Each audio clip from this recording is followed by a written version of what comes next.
बक्सर में जब से किसानों के ऊपर बर्बर लाठीचार्ज हुई है तब से बक्सर में राजनीति अपने 7वें आसमान पर है। मौसम का तापमान भले ही गिरा हो लेकिन राजनीति की तापमान उच्च वाली स्तर पर है, क्योंकि अब देखिए अंबेडकर जी की मूर्ति है और यहाँ पे जदयू और राजद के कार्यकर्ता खड़े हैं, जमे हुए हैं और ये सभी लोग अंबेडकर जी की मूर्ति को धो रहे हैं। इनका तर्क है कि यहाँ पे अश्विनी कुमार चौबे जो बक्सर के सांसद सह केंद्रीय मंत्री हैं, वो यहाँ पे 24 घंटा बैठे थे, उपवास पर थे। उनका कहना है कि मूर्ति की जगह पे एक ऐसा व्यक्ति बैठा था जिसने झूठ बोला है, जिसने जनता को गुमराह किया है और इसी मसले पर जदयू और राजद के लोग आज यहाँ पे मूर्ति धो रहे हैं। संविधान निर्माता को गंदा कर दिया था। अब बताइए, जहां इनका प्लांट है, भारत सरकार का प्लांट है और उस भारत सरकार के प्लांट को ये चाहते हैं कि बिहार सरकार को की राजनीति कर रहे हैं।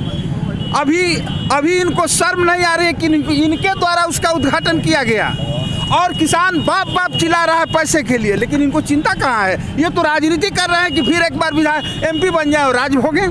तो हम लोग अब उसको नहीं चलने देंगे, इस बार हारेंगे और मुजफ्फरपुर जाएंगे, इसलिए हम लोग इनको धोए हैं, भागलपुर जाएंगे। नहीं, प्रतिमा धोने के पीछे क्या मानते हैं? प्रतिमा यही, मैं गंदा आदमी बैठ करके कल से यह काम कर रहा है, गंदा आदमी जो दिन भर झूठ बोलता है, इसलिए हम लोग धो रहे हैं कि कम से कम इसकी छाई परछाई न कहीं चली जाए, कि लोगों में झूठ की एक परंपरा बन जाए। यहाँ आकर के अंबेडकर जी के नीचे आप देख रहे हैं कितने अंबेडकर जी को अपमानित किया गया। यहाँ बैठ करके अंबेडकर जी के ऊपर कोई नहीं बैठता है। यहाँ देखिएगा, कोई भी ऐसा पदाधिकारी से लेकर के राजनेता है, कोई ऊपर जाकर के माला पहना है, वहाँ बैठा है कोई नहीं। लेकिन इनके द्वारा उस पर पलस्ती मार करके बैठ करके 24 घंटा उपवास रखना, हम तो समझते हैं कि जो संविधान के विरोधी लोग हैं वो संविधान के निर्माता के नीचे बैठ करके शपथ ले रहे हैं। हम तो समझते हैं कि इनका अपमान कर रहा था लोग।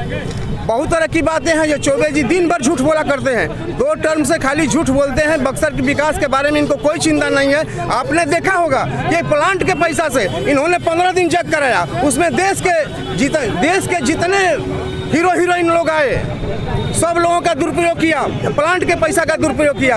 और जब मुआवजा देने की बात आई तो कहता है कि बिहार सरकार की मामला है। अरे बिहार सरकार तो इसमें पोस्ट ऑफिस है, केंद्र सरकार का जो पैसा आता है बिहार सरकार उसको बांट देती है, इसमें राज्य सरकार कहाँ से होती है। इस मुद्दे पर भाजपा भी आक्रामक है। भाजपा के पूर्व जिलाध्यक्ष राणा प्रताप का कहना है कि अंबेडकर किसी एक व्यक्ति के नहीं है, एक मजहब और एक जाति के नहीं है और ना ही किसी एक खास पार्टी के हैं, अंबेडकर सबके हैं। ये तो बहुत हास्यास्पद विषय है।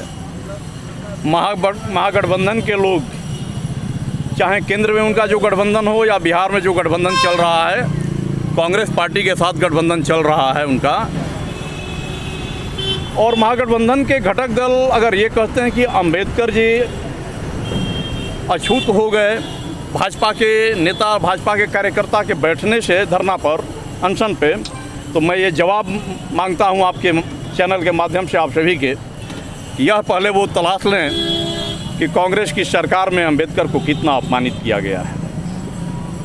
आज़ादी के बाद से अंबेडकर को जिस हाशिए पर कांग्रेस पार्टी ने रखी, उसी कांग्रेस पार्टी की गोद में बैठ कर के ये लोग भारतीय जनता पार्टी को भारतीय जनता पार्टी को चुनौती देने का कार्य कर रहे हैं। भारतीय जनता पार्टी से प्रश्न पूछ रहे हैं। अंबेडकर जी को इन्होंने पूरे जीवन काल तक अपमानित किया, जिस कारण से अंबेडकर जी को सदन में नहीं पहुंचने दिया कांग्रेस पार्टी के लोगों ने। भारत रत्न अंबेडकर जी को भारत रत्न क्यों दिया गया इतना लेट? भारतीय जनता पार्टी के दबाव में आकर के। माननीय अटल बिहारी वाजपेयी जी की सरकार थी उस समय, वाजपेयी जी ने जब दबाव बनाया